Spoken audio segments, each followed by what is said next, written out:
کہتے ہیں جی کہ ہم ہر دینی مدرسے کو 2 ٹیچر مہیا کریں گے جس کو تنخواہ ہم دیں گے۔ میں نے کہا وہ تو پھر وہ اونٹ اور بدو والے خیمے کی ہو جائے گی۔ بدو خیمے میں بیٹھا تھا، اونٹ وہاں سے گزرا تو بارش ہو گئی تھی تو اس کو خیمے میں جانے کی ضرورت پڑ گئی، تو اس نے کہا کہ مجھے بھی ذرا خیمے میں اندر آ گیا۔ تو اس نے کہا خیمے اتنا ہی ہے کہ اونٹ اندر آ جائے میں تو باہر ہوں گا۔ تو اس نے کہا میں صرف سر داخل کرتا ہوں، سر۔ اس نے سر داخل کرنے کی اجازت دے دی۔ 10-15 منٹ کے بعد اونٹ اندر اور بدو باہر۔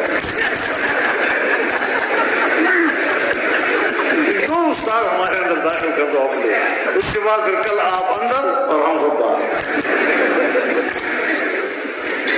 یہ سلسلہ نہیں ہے۔ 2-3 سال کے بعد میرے مدرسے کا مدرس کہے گا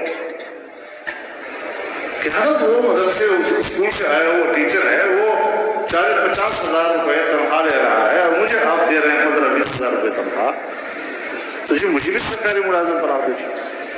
کس آہستگی کے ساتھ، سازش کے ساتھ مدرسے کو اپنے کنٹرول میں لینے کی تجاویز روزانہ پیش کرتے رہتے ہیں۔ ان قوتوں کے ساتھ حضرت اس طرح ڈٹنا ہوگا جس طرح امریکہ کے مقابلے میں افغان